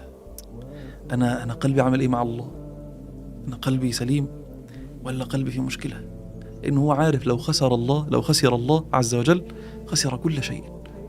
لو فقد الله كما قلت فقد كل شيء. كان ابن القيم يقول: لكل شيء إذا ضيعته عوض، وما من الله إن ضيعته عوض. لكل شيء إذا ضيعته عوض، وما من الله إن ضيعته عوض. كان حد من السلف إذا أنكر قلبه ووجد قسوة في قلبه، وجد مرة قسوة في قلبه فخرج إلى الشارع يبحث عن شيء يرد له قلبه، يبحث عن أخ يذكره بالله، يبحث عن مجلس وعظ ومجلس علم، يبحث عن مسجد يتضرع فيه إلى الله. فخرج فوجد أما قد ضربت ولدها، فغضب ولدها وانصرف خارج المنزل، فأغلقت الأم الباب وراء ظهره، فمشي الولد خطوات ثم وقف، ثم نظر عن يمينه فلم يجد أحد، ونظر عن شماله فلم يجد أحد، ثم عاد إلى باب أمه وقعد عليه وأخذ يقول: يا أمي، من يؤويني إذا لم تؤويني؟ من يرحمني إذا لم ترحميني؟ من يعطف علي إذا لم تعطفي علي؟ ففتحت الأم الباب باكية وأخذته في حضنها وقالت: أنا أؤويك، أنا أؤويك، أنا أعطف عليك، أنا أرحمك. فتحت الأم الباب باكية وقالت: أنا أؤويك، أنا أرحمك، أنا أعطف عليك. فرجع هذا الرجل وهو يقول: الآن وجدت قلبي، الآن وجدت قلبي. هذا الرجل الذي رأى هذا المنظر، هذا المشهد العجيب، الآن وجدت قلبي، لأنه علم أنه ليس له حل سوى أن يجلس على عتبة باب الله ويتضرع إلى الله ويقول: يا رب، من يصلح قلبي إذا لم تصلح أنت قلبي؟ من يؤويني إذا لم تؤويني؟ من يرحمني إذا لم ترحمني؟ من يجبرني إذا لم تجبرني؟ سبحان الله العظيم. ولذلك لما حنظلة نفس الأمر، سبحان الله، أمر عجيب في مسألة القلوب، أنا قلبي عمل إيه؟ لما حنظلة أحس إنه الإيمان في قلبه قل شيئا ما، فخرج في الشوارع يبحث ماذا يفعل، فأخذ يمشي حتى وجد أبا بكر، فهو بيسأل أبا بكر لأن أبا بكر أقرب الناس إلى رسول الله، فقال: أبا بكر، نافق حنظلة، أنا بقيت منافق. يخافون النفاق، يخافون أن تتحول قلوبهم، أن ينقص الإيمان منها. فقال له: وما ذاك يا حنظلة؟ فقال له: يا أبا بكر، نكون عند رسول الله، نكون عند رسول الله فيذكرنا الجنة والنار حتى كأن رأي عين، كأن احنا شايفينها. طبعا وعظ النبي عليه الصلاة والسلام كيف هو، وتذكير النبي صلى الله عليه وسلم لأصحابه كيف هو. فقال: حتى إذا رجعنا وعافسنا الأولاد والأزواج والضيعات نسينا كثيرا، ما نلاقيش نفس الحالة الإيمانية اللي فده نفاق. فأبو بكر من خوفه على قلبه هو كذلك، وكأنه خاف، قال: يا حنظلة، والله إني لأجد مثل ما تجد، والله إني لأجد مثل ما تجد. سبحان الله العظيم. هلم بنا إلى رسول الله صلى الله عليه وسلم. فذهبوا إلى النبي صلى الله عليه وسلم، فقال له: يا رسول الله، نكون عندك فتذكرنا بالجنة والنار حتى كأن رأي عين، فإذا رجعنا وعفسنا الأزواج والأولاد والضيعات نسينا كثيرا. فقال النبي صلى الله عليه وسلم لحنظلة ولأبي بكر: يا حنظلة، لو تدومون على ما تكونون عليه عندي لصافحتكم الملائكة في الطرقات، ولكن يا حنظلة ساعة وساعة، الدنيا لابد منها، لابد أن تتكسب، ترتزق رزقا حلالا، أن تعامل الناس، أن تتعامل مع الزوجات والأولاد، لكن مهم أن يكون هناك الساعة الأخرى التي ترفع إيمانك، ساعة وساعة التي تحفظ بها قلبك وتحفظ بها دينك وتحفظ بها منسوب الإيمان في قلبك، حتى إذا ما قل ترجع مباشرة إلى مجلس علم، إلى وعظ، إلى أصدقاء صالحين يذكرونك بالله، إلى القرآن، إلى الدعاء، إلى التذلل إلى الله عز وجل، إلى الصلاة، إلى طول السجود، إلى الأمور التي تجدد إيمانك. أهمية الصلاة في أوقاتها مهمة جدا. الصلاة ليست الصلاة فقط، لا شك أن الصلاة، لأن في ناس نقول لك والله نصلي بعد، يعني أهمية الصلاة هذه الفكرة أن أنت عشان ما تسهى بهذه الدنيا ضبط صلاتك. يعني في كثير من الناس يعتقدون طيب نصلي بعد نص ساعة، نصلي بعد ساعة، نصلي بعد، لكن أهمية الهيكل هذا اللي بحيث أن ما تفقد في قلبك وتتحرك من خلال المساحات الأخرى. وسبحان الله، الصلاة هي الله عز وجل سماها إيمانا، ونحن لنا يعني حلقة سابقة عن الصلاة. صحيح. لعل الناس يعني يبحثون عنها. وهي هامة في هذا المعنى. الصلاة هي نفسها إيمان. الصلاة من أعظم الأمور التي ترفع الإيمان في القلب. ولعل أنت يعني لفت نظري الآن يا شيخ فيصل لمعنى في غاية الخطورة، إنه لو تأملت إلى مواعيد الصلاة كيف تجدها؟ مواعيد الصلاة تجد الصلاة مكثفة في أكثر وقت يكون فيه انشغال، عشان لا تنسى الله ولا يقل إيمانك. على طول تنشغل في الدنيا، تأتي صلاة الظهر، أول ما تنزل الساعة 10-11، تيجي الساعة 12 صلاة الظهر. تنشغل كمان ساعة ساعتين، تيجي صلاة العصر. تنشغل كمان ساعة ساعتين، تيجي المغرب. تنشغل كمان ساعة، تيجي العشاء. فالصلاة يعني وكأنها ممسكة بزمام يومك حتى لا ينقص الإيمان من قلبك. هذا اللي قاعد أحاول أسألك عنه. فأنت قاعد تقول ساعة لما ذهب أبو بكر والصحابي إلى الرسول عليه الصلاة والسلام وقال لهم طيب أنت لازم تتعامل مع الدنيا بالنهاية، أنت عايش بهذه الدنيا، عندك أولاد، عندك أشغال، عندك مسؤوليات. فكانوا يخافون أنهم ينسون الآخر، ينسون الإيمان. فأقصد الناس اليوم ممكن حتى لما تتفكر بالصلاة هي خلينا نقول أداة الصلاة، هي صحيح هي عبادة لله سبحانه وتعالى، لكن هي أيضا تحافظ على قلبك. فأنت تأتيها بهذا الشكل بهذه النية، أنا أعتقد ممكن تساعد أي شخص اليوم يحاول أنه يحافظ على قلبه. لا شك هي أعظم ما يحافظ على القلب، أعظم ما يعين المؤمن على الحفاظ على القلب. فيش حاجة أعظم منها في الدنيا دي يا شيخ فيصل.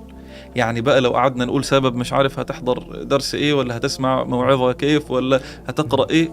لأن في ناس ممكن تقول لك أنا خلاص دام أنا قلبي سليم، يعني حتى الصلاة ما أحتاج. أقصد ممكن الواحد يوسوس للشيطان إلى أنه يقول أنت دام قلبك زين، أنت إنسان زين، إنسان جيد، مش لازم تصلي. يعني أقصد أنه فهمت كيف ممكن يتسلل حتى الشيطان في هذه المفاهيم. أن في ناس اليوم عندهم هذا المفهوم قد يكون خاطئ، أن أنا أهم شيء أن أنا قلبي زين، لكن يعني الأمور الثانية هي أمور عملية فقط، لكن هي في صلة بين الصلاة والحفاظ على القلب. يعني الأدوات اللي موجودة اليوم اللي من خلالها نعبد الله سبحانه وتعالى، سواء حتى السنن الضحى ولا غيره، هي تقربنا لله سبحانه وتعالى وتثبت قلبنا إذا احنا عرفنا شلون نتعامل معها. أنا هذا اللي قاعد أحاول أوصله. يعني هو صحيح، يعني هذه شبهة عند بعض الناس إن هم ربما يقصرون ويفرطون ويضيعون في أودية الدنيا والانغماس في الدنيا والذنوب والشهوات، ويقول لك أنا قلبي سليم، أنا لا أحتاج إلى هذه العبادات. وهذا ضلال، هذا من أعظم ما يضحك به الشيطان على العبد. ده التفريط في فريضة واحدة ربما يهلك القلب ويميت القلب. ألم تسمع قول النبي صلى الله عليه وسلم من ترك 3 جمع تهاونا طبع على قلبه. هناك علاقة وثيقة جدا بين العبادات وبين القلب، هي التي تؤثر على القلب وتنفع القلب. إن الإيمان لا يخلق في جوف أحدكم كما يخلق الثوب. الإيمان ده أصلا عدته إن هو بيقل مع الوقت، فإحنا لازم على طول نلحقه، ندركه، نرفع منسوبه. قال النبي عليه الصلاة والسلام فجددوا الإيمان في قلوبكم. جددها بالطاعات، بالعبادات، بالتقرب إلى الله، بالإقبال على الله. جاء رجل إلى أم الدرداء يشكو لها قسوة في قلبه، فقالت له إن أعظم الداء داؤك. قال لها إني أجد من قلبي قسوة. قالت له إن أعظم الداء داؤك، عودي المرضى واتبع الجنائز واطلع على القبور. عودي المرضى واتبع الجنائز واطلع على القبور. ففعل الرجل ذلك فوجد أن قلبه قد لان، فعاد إلى أم الدرداء يشكرها. فالآن ما فيش حاجة اسمها لا، بالعكس يا شيخ فيصل بقى، ده أنا يعني مسألة التفريط في الطاعات دي بتسود القلب. مسألة الاستغراق في الذنوب والمعاصي بتسود القلب. لا يمكن، مستحيل أن يكون هناك إنسان مستغرق في الشهوات المحرمة وقلبه سليم. قال ابن عباس عليه رضوان الله، واسمع هذه الكلمات الخطيرة. قال ابن عباس عليه رحمة الله: إن للحسنة نورا في الوجه، وضياء في القلب، وسعة في الرزق، وقوة في البدن، ومحبة في قلوب الخلق. وإن للمعصية سوادا في الوجه، وظلمة في القلب، وضيقا في الرزق، ووهنا في البدن وبغضا في قلوب الخلق. أمر غاية في الخطورة ألا يدرك الإنسان هذه الأمور. إن للحسنة ضياء في الوجه تضيء الوجه، ونورا في القلب تنير القلب وتضيئه، وقوة في البدن، وسعة في الرزق، ومحبة في قلوب الخلق. يحبه العباد لأن له خلق لا يعلمها أحد إلا الله، لكن ينزل الله عز وجل محبته في قلوب الناس. تجد الناس يحبونه ولا يعلمون السبب، تجد الناس مقبلين عليه ولا يعلمون لماذا يألفونه بهذه السرعة، لماذا يحبونه بهذه الطريقة. فضل الله عز وجل والطاعات والقربات تفعل ذلك. وإن للمعصية سوادا في الوجه، وظلمة في القلب، وضيقا في الرزق، نسأل الله السلامة والعافية، ووهنا في البدن، وبغضا في قلوب الخلق. ينفر العباد منه ولا يحبونه ولا يألفونه. المعصية تهلك القلب وتسوده وتؤذيه وتتعبه. وهناك حديث عمدة في هذا الباب، هناك حديث أصل في باب القلوب. هذه القلوب التي نتكلم عنها الآن أصل فيها حديثان، خلينا نقول حديثان. الحديث لا شك الأعظم هو حديث النعمان بن بشير في البخاري ومسلم: ألا وإن في الجسد مضغة إذا صلحت صلح الجسد كله. خلاص، صلاح الظاهر مرتبط بصلاح الباطن. قال سلمان الفارسي: من أصلح جوانيته أصلح الله برانيته. من أصلح جوانيته يعني إيه؟ القلب. قلب. أصلح الله برانيته يعني جوارحه. لذلك النبي عليه الصلاة والسلام يقول في هذا الحديث، حديث خطير، حديث النعمان في البخاري ومسلم: إن الحلال بين وإن الحرام بين وبينهما أمور مشتبهات، فمن اتقى الشبهات فقد استبرأ لدينه وعرضه، ومن وقع في الشبهات وقع في الحرام. كالراعي يرعى حول الحمى يوشك أن يرتع فيه. ألا وإن لكل ملك حمى، ألا وإن حمى الله محارمه، ألا وإن في الجسد مضغة إذا صلحت. ومضغة هنا للتقليل، حجمها يسير صغير قليل، لكنها مسيطرة على كل الجوارح، فهي الرأس، والجوارح تبع لها وخدم، وهي الملك، والأعضاء جنود لها وحشم. فالقلب للعبد في الدنيا عدته وفخره، وفي الآخرة كماله وذخره، كما قال الإمام الغزالي: في الدنيا عدته وفخره، وفي الآخرة كماله وذخره. عليه يحاسب وبه يوزن على قدر الإيمان في قلبه. ألا وإن في الجسد مضغة إذا صلحت صلح الجسد كله، وإذا فسدت فسد الجسد كله، ألا وهي القلب. طيب، الحديث الثاني بقى حديث خطير جدا في باب القلوب، حديث جميل. قال النبي صلى الله عليه وسلم للي بيعرض نفسه إلى الفتن وإلى المنكرات وإلى الشهوات وإلى الذنوب وإلى المعاصي، ثم يقول لك في آخر الأمر: أنا يعني قلبي سليم. أنت تضحك على نفسك وتكذب عليها. لمن يفرط في الفرائض، لمن يضيع حدود الله عز وجل، لمن ينتهك محارم الله عز وجل، ثم لا يأبه بعد ذلك بأن قلبه يعني لا يأبه به ولا ينتبه له، هذا على خطر عظيم. هذا المفترض أن يدق ناقوس الخطر، ويعني يشغل جرس الإنذار فوق رأسه. أنت على خطر عظيم. قال النبي صلى الله عليه وسلم: تعرض الفتن على القلوب كعرض الحصير عودا. قلبي وقلبك في هذه الدنيا تعرض عليه الفتن باستمرار، عودا. في بعض الروايات عودا، يعني تعود وتزول. ليه؟ ليختبر الله عز وجل قلوبنا. تأتي أمامك نظرة محرمة، تأتي أمامك جلسة غيبة، أو كلمة فاحشة أو بذيئة، يأتي أمامك فتنة من الفتن، ذنب من الذنوب، أيا يكن هذا الذنب يعرض عليك، ماذا ستفعل فيه؟ تعرض الفتن على القلوب كعرض الحصير عودا. فأيما قلب أشربها نكتت في قلبه نكتة سوداء،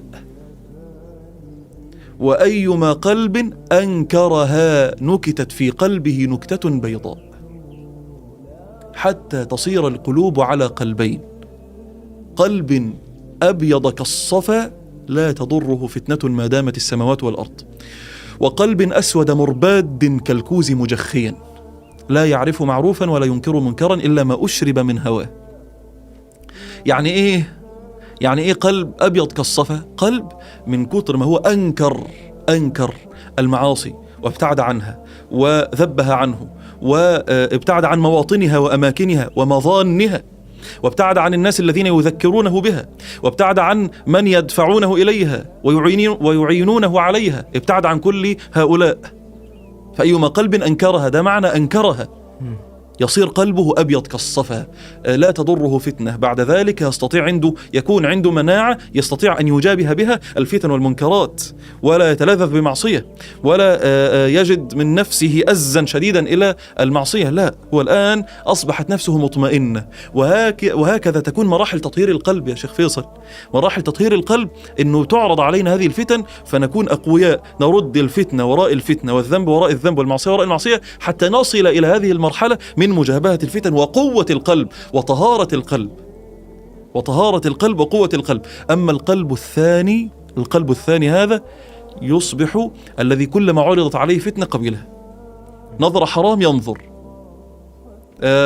سماع محرم يسمع، يجد جلسة مليئة بالغيبة يجلس، يجد أمورا ربما تسلب إيمانه لا يأبه ولا ينتبه، حتى يصير قلبه أسود. يقول أسود مرباد يعني شديد السواد، شديد الظلمة، كالكوز مجخيا يعني كالكوب المقلوب. لو جئت الآن بهذا الكوب، لو كان فارغا لا صنعت فيه ما أقول لكنه ممتلئ. لو جئت الآن بهذا الكوب وقلبته ثم أردت أن أضع فيه هذه القهوة، هل توضع فيه القهوة وهو مقلوب على رأسه؟ لا، مستحيل. كالكوز مجخيا يعني كهذا الكوز أو هذا الكوب أو هذا الإناء المقلوب. تريد أن تصب فيه إيمانا لا يقبل، تريد أن تضع فيه حبا لله لا يقبل، تريد أن تدفعه إلى الطاعات والقربات لا يقبل، تعظه وتذكره لا يقبل. والقلب إن مات لم تنفعه موعظة، كالأرض إن سبخت لم ينفع المطر. والقلب إن مات لم تنفعه موعظة، كالأرض إن سبخت لم ينفع المطر. هكذا هو، تذكره لا يتذكر، تدفعه لا يندفع، تحذره من عذاب الله لا يرتدع ولا ينزجر. كالكوز مجخيا لا يعرف معروفا ولا ينكر منكرا. طيب بيشتغل ازاي؟ بيعمل ايه؟ إلا ما أشرب من هواه. يريد أن يفعل شيئا يفعله، تريد أنها تتبرج، يريد أنه يسمع محرمات يسمع، يريد أنه علاقات مشبوهة محرمة يفعل. طيب أين قلبك؟ أنت تدمر قلبك، أنت لا تعرف قدر ربك، أنت لا تريد أن تصفي قلبك لله. يقول ابن القيم والله كلمات ما أجملها شيخ فيصل، والله كلمات ما أجملها. يقول ابن القيم من أعجب الأشياء أن تعرف الله ثم لا تحبه. من أعجب الأشياء أن تعرف الله ثم لا تحبه، وأن تسمع داعيه ثم تتأخر في الإجابة عنه، وأن تعلم قدر الربح في معاملته ثم تعامل غيره، وأن تعلم قدر غضبه ثم تتعرض إليه، وأن تذوق ألم الوحشة في معاصيه ثم لا تطلب الأنس بطاعته. يا سلام على الكلام الذي يكتب بالجوهر، يكتب بماء الذهب. من أعجب الأشياء أن تعرف الله ثم لا تحبه، وأن تسمع داعيه ثم تتأخر في الإجابة عنه، وأن تعلم قدر الربح في معاملته ثم تعامل غيره، وأن تعلم قدر غضبه ثم تتعرض له، وأن تذوق ألم الوحشة في معصيته ثم لا تطلب الأنس بطاعته. هذا الرجل الذي لا يطهر قلبه ولا يسعى في تطهير نفسه من أدران المعاصي والخطيئات، والله هذا فاقد لأعظم لذة في الدنيا، هذا خاسر لأعظم لذات الدنيا. جاء رجل إلى ابن القيم يقول له إني أجد وحشة في قلبي، أنا ما عدت أتلذذ بالطاعات كما كان قديما، ما عدت أجد حلاوة الذكر كما كان قديما، ما عدت أتحسس حلاوة ولذة الدعاء كما كان قديما. أجد وحشة، إني أجد وحشة في قلبي، ماذا أفعل؟ فقال له ابن القيم: إذا كنت قد أوحشتك الذنوب فدعها إذا شئت واستأنسي. الإقبال على الذنوب يحرم العبد من تطهير القلب، يحرم العبد من التعلق بالله عز وجل، يحرم العبد من لذة العبادة، يحرم العبد من بهاء الطاعة، يثقل على العبد. تجده تقول له بعد ذلك: هيا نفعل كذا، يقول لك: والله ما لا مش قادر، تعال نقوم الليل، لا خلاص والله لازم ننام. نتلذذ بركعتين في جوف الليل التي كان يتلذذ بها العباد، التي كان ما في الدنيا عندهم أشهى ولا أحلى ولا ألذ منها. وأهل الليل في ليلهم، كما كان يقول أبو الحسن أبو سليمان الداراني: وأهل الليل في ليلهم ألذ من أهل اللهو في لهوهم. وإن لفي لذة لو علمها الملوك وأبناء الملوك لجالدون عليها بالسيوف. وإن في الدنيا جنة من لم يدخلها لن يدخل جنة الآخرة. هذه اللذات أين أنت منها؟ أين أنت منها؟ هذا لما واحد يكون عنده درجة عالية من الإيمان، يكون درجة عالية من صفاء القلب. لكن احنا أنا نرجع حق الشخص اللي يجد، يعني لما كان عندنا حلقة مع الدكتور مطلق الجاسر كان يقول في شخصيات لما يسمعون الدعاء يعني ما تتحرك قلوبهم، لا يستشعرون الدعاء، وإذا صلوا يحسون صلاة فقط صلاة، ما يحسون في الصلاة. وتلقى هم بينهم وبين نفسهم يبون يوصلون إلى مرحلة أن يتلذذون بالدعاء وبالصلاة ويقيمون الليل بهذه اللذة. طيب الحين الأمر اللي هم فيه احنا بنوصل لهذا المكان. في جزء كبير من الناس، قد يكون جزء كبير من المستمعين اليوم يبون يستشعرون الدين أكثر، يبون يحسون أنهم أقرب إلى الله سبحانه وتعالى. طيب أين الطريق؟ شنو اللي أقدر أسويه؟ احنا بنصحى الصبح ليل كأني قاعد يعني حاول خلينا نقول أعكس الأمور اللي قاعد أقولها بشكل عملي.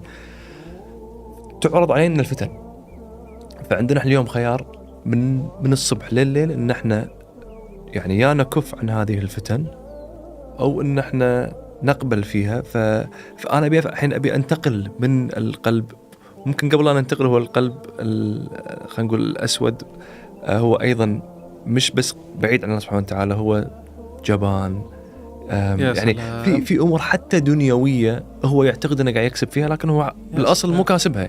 يعني هو فقد الدنيا وفقد الاخره يعني، فهو عايش في توتر، عايش في يعني ما عنده. فانا التعلق بهذه الامور الماديه بقدر يعني نتكلم عن الامور خلينا نقول المتعلقه بالدين، ان هذا تمام واضح. الحين حتى بالدنيا مو كسبان، انا يتهيأ لي. سبحان الله، صحيح. مساكين اهل الدنيا كما كان يقول ابراهيم بن ادهم، مساكين والله مساكين يا شيخ فيصل. يعني احنا لو ما دقناش اللذة دي، احنا اي لذة اصلا في الدنيا تضاهيها وتساويها. مساكين اهل الدنيا خرجوا من الدنيا ولم يذوقوا اجمل ما فيها. قيل له: وما اجمل ما فيها؟ قال: ذكر الله تعالى والانس به. والانس به، والله ما في هذه الدنيا شيء ألذ من تعلق القلب بالله ومن إقبال العبد على الله. والله ما في أعظم ما في الدنيا الشوق إلى الله، وأعظم ما في الآخرة رؤية وجه الله. ده مش كلامي، ده كلام ابن القيم. قال: أعظم ما في الدنيا الشوق إلى الله، وأعظم ما في الآخرة، وأعظم ما في الآخرة رؤية وجه الله. قال ابن القيم: والله ما في هذه الدنيا ألذ من اشتياق العبد للرحمن، وكذاك رؤية وجهه سبحانه هي أعظم النعماء للإنسان. والله ما في هذه الدنيا ألذ من اشتياق العبد للرحمن، وكذاك رؤية وجهه سبحانه هي أعظم النعماء للإنسان.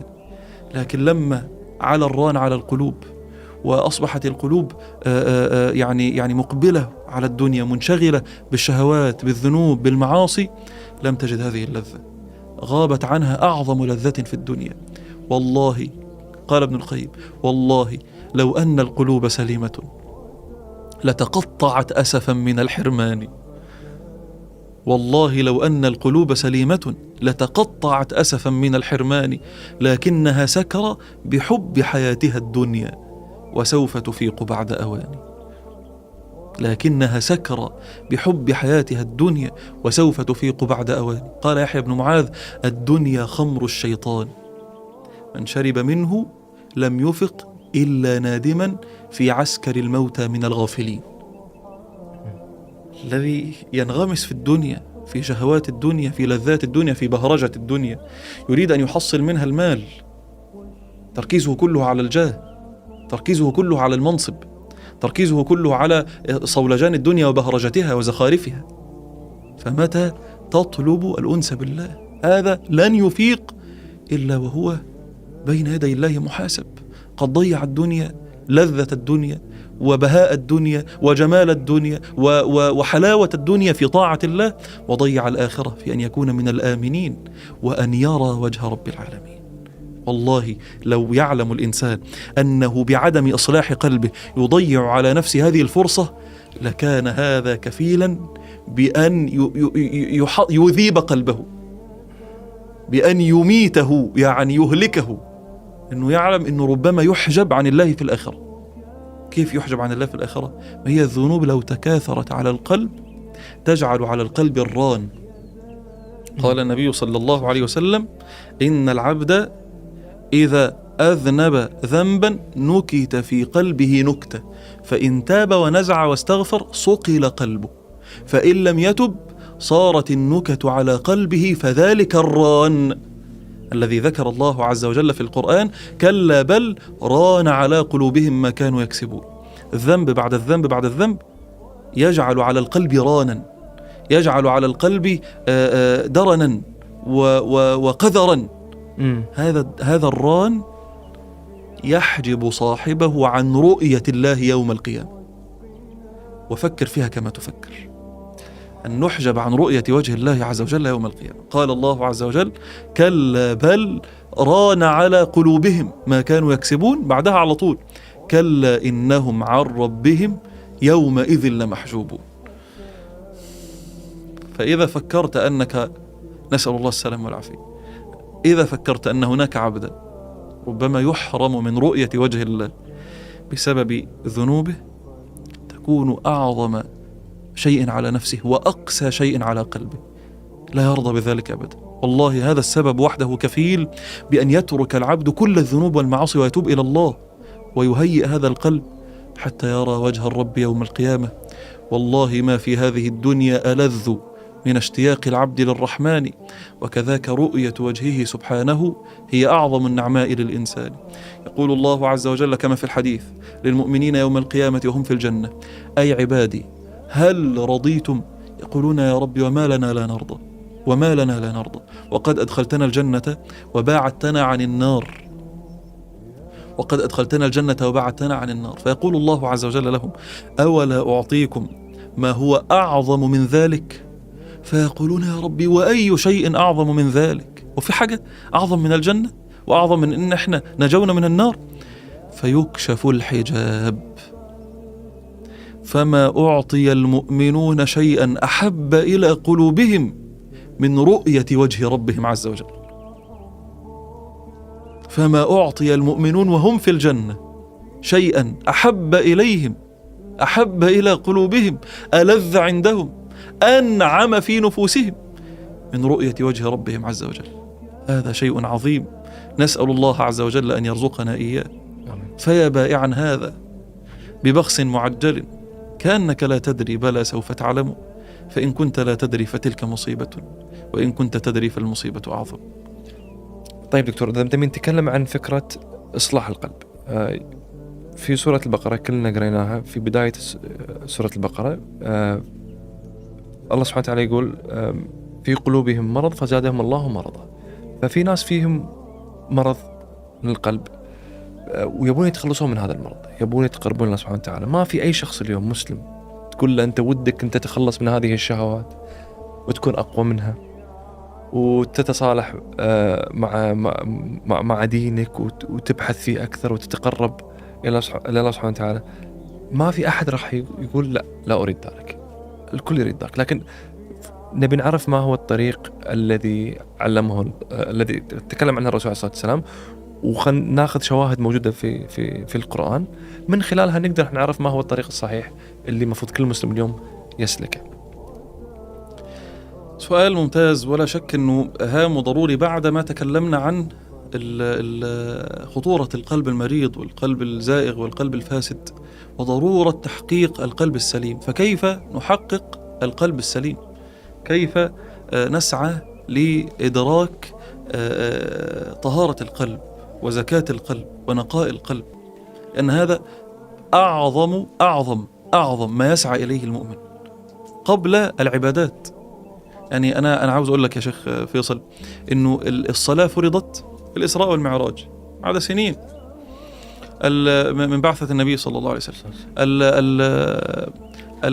الصيام والزكاة فرضت بعد 15 سنة من بعثة النبي صلى الله عليه وسلم. الحج بعد ذلك. لكن طهارة القلب في أول سنة، بل في أول أيام. فين؟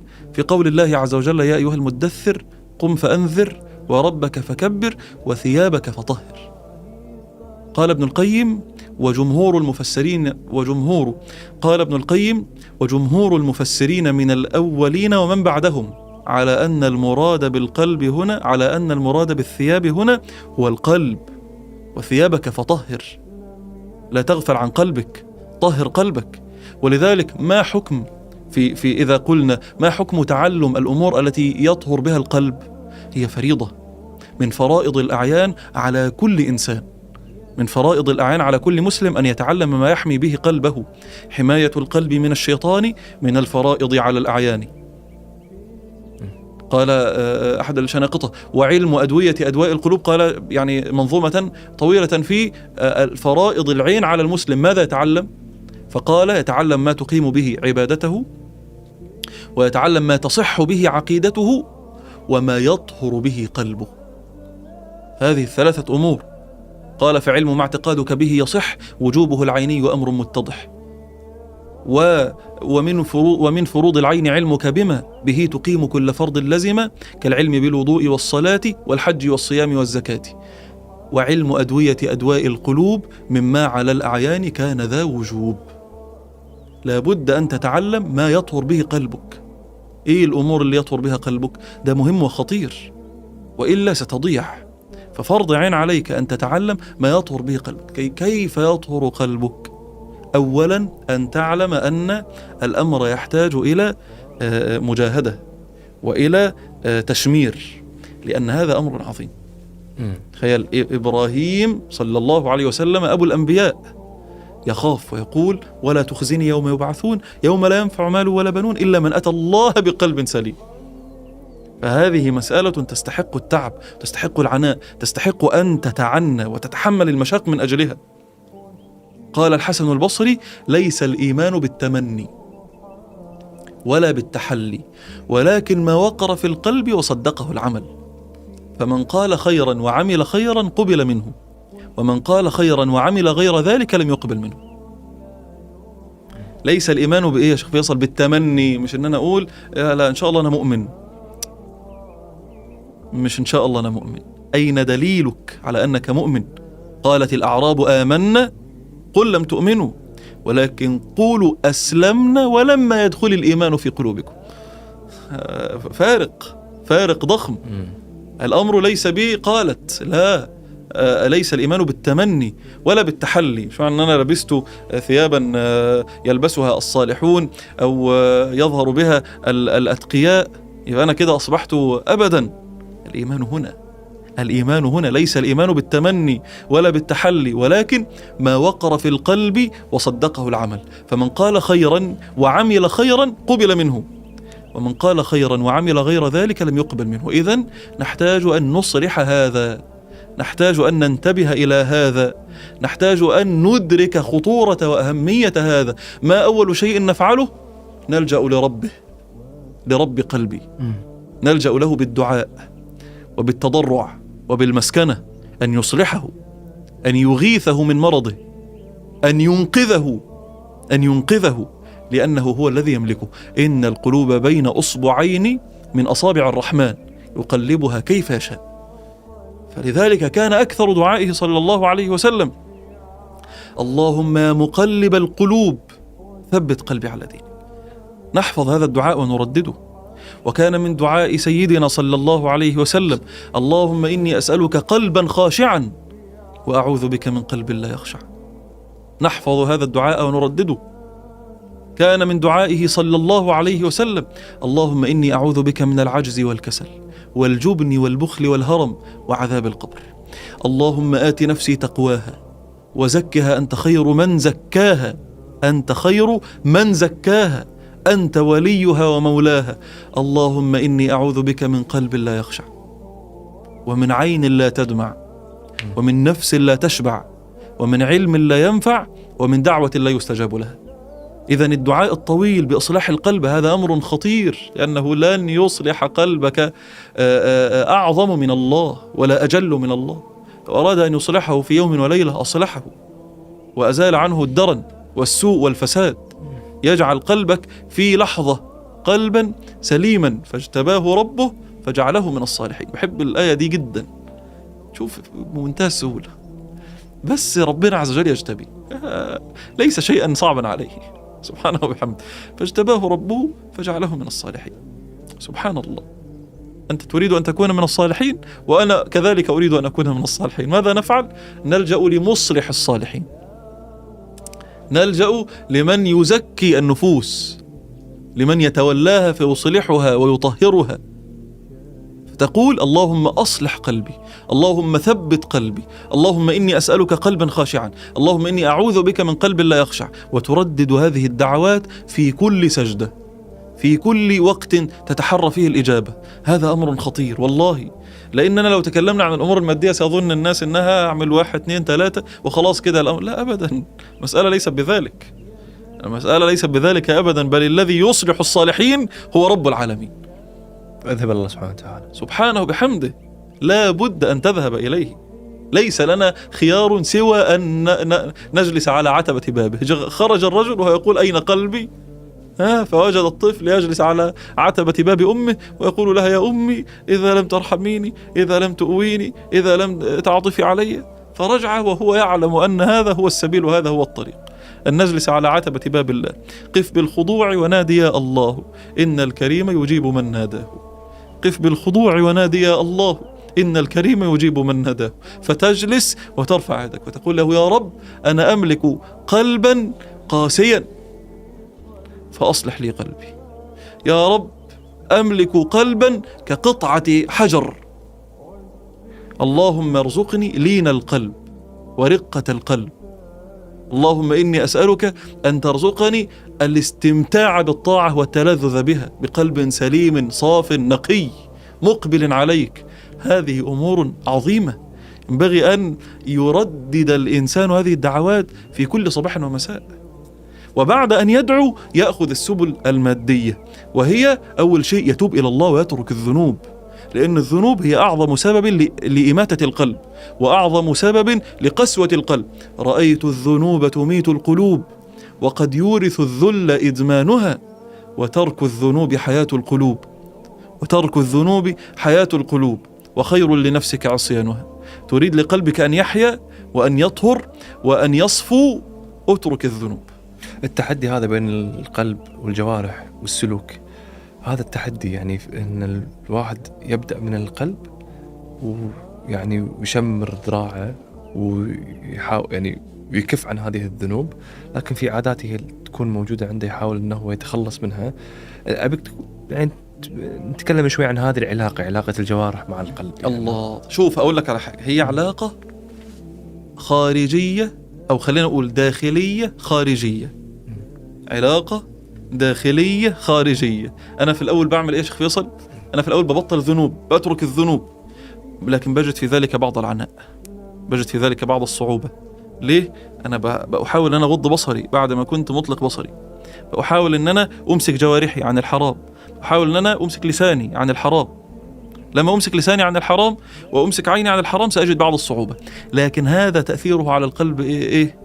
تأثيره على القلب أنه يطهر القلب، فلما يطهر القلب يعين بعد ذلك الجوارح على أن تترك المعصية. الإمام الغزالي يقول الحواس منافذ القلب. الله، صحيح. هي القلب وعاء يملأ بهذه المنافذ. أنت تعطيه حرام وتسمعه حرام وتطعمه حرام وتتكلم بحرام، فيكون القلب ملوثا مسودا. لكن لما تغض بصرك، تغض سمعك، تغض لسانك، وتكف جوارحك عن الحرام يطهر قلبك شيئا فشيئا فشيئا فشيئا. الواحد يقدر يطهر قلبه لا شك. يعني الواحد لما فيه لا يفقد الأمل. يعني هذه الفكرة. في واحد يقول أنا أذنبت كثير، نفس الشخص اللي قتل 99 شخص بعدين يموت. واحد يقول أنا أذنبت كثير وفعلت والله يعلم أنا اللي سويته، لكن من رحمة الله سبحانه وتعالى هو ساتر عليه فقط. ولا أنا أذنبت كثيرا، فأنا أحس أني أنا قلبي قاسي إلى درجة ما أستشعر الأمل حتى. يعني فإحنا حتى في أشخاص ممكن ما يستشعرون هذا الأمل، هذا الطريق. لا ينبغي أن يأس واحد أبدا. إحنا لسه بنقول قتل 100 نفس، و100 نفس مش عاديين، ده فيهم واحد عابد من العباد الكبار مشهور بالعبادة ودل عليه لأن الناس يعلمون أنه عابد. رغم ذلك لما ده إحنا شوف، والله يا شيخ فيصل الكلام عن القلب يسهل الأمور لا يصعبها. ليه بقى؟ لأن أنا لا أقول لك لكي تتوب صلي 1000 ركعة. لكي تتوب لابد أن تقرأ ختمات معينة من القرآن. حتى يقبلك الله لابد أن تذكر الله عز وجل 100,000 مرة. لا، ما قلناش كده. ده احنا بنقول بالقليل من العمل مع الكثير من التركيز على القلب يقبلك الله ويدنيك الله. صف النية أهم حاجة، التركيز على القلب، وتكف المعاصي والذنوب وتبدأ طاعات شيئا فشيئا. لكن اوعى تفتح على نفسك هذا الباب، لأن اللي بيفتح على نفسه باب الفتن بيقع فيها. لا تجلس في مكان فيه فتنة. لا تجلس في مكان أنت تعلم أنك لن تستطيع أن تغض فيه بصرك. لا تجلس في مكان لن تستطيع أنت تعلم أنك لن تستطيع أن تغض فيه سمعك عن الحرام. لن تستطيع أن تكف لسانك عن الحرام. الناس يثيرونك ويدفعونك إلى اوعى. أغلق أبواب الذنوب. أنت مبتلا بالنظر الحرام، أغلق أبواب الذنوب حتى وإن كنت ستتألم شيئا. إن كان هاتفك هذا يدعوك إلى الحرام اتركه لله فترة حتى تعافي قلبك. وأمسك هاتفا بزرائر، أمسك هاتفا قديما. لا تجعل الشيطان يضحك عليك. والله يا جماعة الجنة أغلى مما يعني نتوقع ونظن، وأمتع بكثير. يعني احنا بنطلب صحيح، بنطلب شيئا من لذات الدنيا الفانية. هو لا يستطيع أن يبتعد عن الهاتف، لأنه الهاتف بالنسبة له هو كيت ومضخم الأمر. يا أخي الجنة ليست غالية عندك كهاتفك. الجنة ليست في قلبك كجوالك. عجيب والله عجيب. ألا يظن أولئك أنهم مبعوثون؟ بس الواحد عشان يقدر يوصل هذه المرحلة لازم شوي يوصل. في ناس عندهم إيمانيات عالية ممكن يشوفون السؤال هذا إجابته واضحة وبسيطة، لكن ممكن حتى الشخص اللي خلينا نقول قلوبهم مريضة قاسية يجاوبون نفس الجواب، لكن جوارحهم وسلوكياتهم متعودة على طريقة معينة. لكن الأمر يبدأ يعني شوي حتى ما قاعد نحاول نبينه. أنت بعد ما تسأل أسئلة بديهية، الشخص اللي غائص في عالم الذنوب صعب عليه إنه يشوف جمال أحلى من الجمال اللي قاعد يشوفه. فهمت قصدي دكتور؟ نعم. فهو الفكرة شلون يتحرر من هذا العالم ويذهب إلى الله سبحانه وتعالى، وبشيء بسيط. هو دائما الواحد الشيطان يحط على نوع من الأفكار أن أنت مستحيل الله سبحانه وتعالى يقبلك، الطريق إلى الله سبحانه وتعالى صعب. هو أسهل بكثير أكثر مما نتوقع. أنا هذا اللي أبي أوصله من خلال هذا، أن تطهير القلب أسهل بكثير مما نتوقع. لكن أنت ابدي هذا المشوار، ابدي هذا الطريق. جاء أبو هريرة لرسول الله صلى الله عليه وسلم فقال يا رسول الله نكون معك فترق قلوبنا ونتذكر الآخرة. ترق قلوبنا ونتذكر الآخرة. إذا خرجنا من عندك أعجبتنا الدنيا. إذا خرجنا من عندك أعجبتنا الدنيا. فقال يا أبا هريرة لو نفس الكلمة التي قالها لحنظلة، ولكن زاد شيئا أنا أريد أن أورده هنا. قال يا أبا هريرة لو تدومون على تلك الحالة لصافحتكم الملائكة، ولو لم تذنبوا لذهب الله بكم وجاء بقوم آخرين يذنبون فيستغفرون الله تعالى فيغفر الله لهم. ليس الإشكال في أن تذنب، خلاص أذنبت خلاص، لكن ارجع إلى الله وتوب إلى الله عز وجل فورا، ولا تفتح على نفسك باب الذنوب. طيب إن وقعت حتى بعد أن أغلقت على نفسك ارجع. وأزلفت الجنة للمتقين غير بعيد، هذا ما توعدون لكل أواب حفيظ من خشي الرحمن بالغيب وجاء بقلب منيب.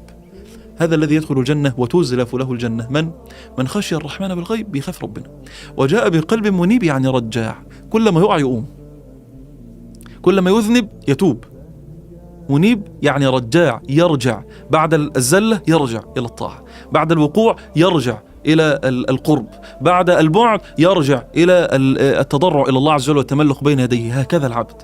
ونحن جميعا يعني نذنب، نحن جميعا أهل خطأ وزلل، لكن الإشكال ليس في أن تذنب، بل الإشكال في أن تتأخر بعد الذنب عن الرجوع إلى الله عز وجل، وألا تغلق أبواب الذنب هذا على نفسك. أنت تعلم أن هناك باب ذنب مفتوح، أغلقه. وقعت في ذنب آخر، خلاص يعني استدرك الأمر وتوب إلى الله، لكن لا تفتح الباب على مصراعي، وسارع في التوبة والإنابة. واعلم، وده من أسباب صلاح القلب، أن تتذكر الآخرة. زي ما أم الدرداء قالت للرجل: عود المرضى واتبع الجنائز واطلع على القبور. 3 أمور عجيبة. عود المرضى لتعلم أن هذه الدنيا فانية وأنها مليئة بالمرض والهرم وآخر ذلك الموت. واتبع الجنائز لتعلم أن هذا هي رحلتك الحقيقية التي تبدأ بعدها حياتك الأخروية الدائمة الأبدية. واطلع على القبور لتعلم أن هذا هو مسكنك الحقيقي، هو بيتك الدائم، هذا القبر. فلما تعلم هذا يطهر قلبك، لما تعلم هذا يصفو قلبك. فهذه أمور مهمة. إنه ما في شيء يسوى، ما في شيء تتمتع به في الدنيا يستحق. بارك الله فيك دكتور، شكرا على قبول الدعوة، شكرا على ثقتك فينا، وإن شاء الله دائما نكون على قدر الثقة هذه. عسى الله إن شاء الله يسهل أمرنا في نشر هذه الحلقة، وإن شاء الله الناس تستفيد منها. ومكانك الله يحفظك حبيبي. أنا أشكر لك الحقيقة حسن استضافتك وجميل كرمك وأدبك، ويعني الحقيقة أكرمتنا، جزاك الله خيرا. وأشكر لك دعوتك المباركة، وأسأل الله عز وجل أن يجعل مكانك هذا منارة للعالمين، وأن يجعله نبراسا للناس، وأن يفتح له القلوب، وأن ينفذ بكلامك إلى قلوب الناس. آمين. جزاك الله خير. ما نستغني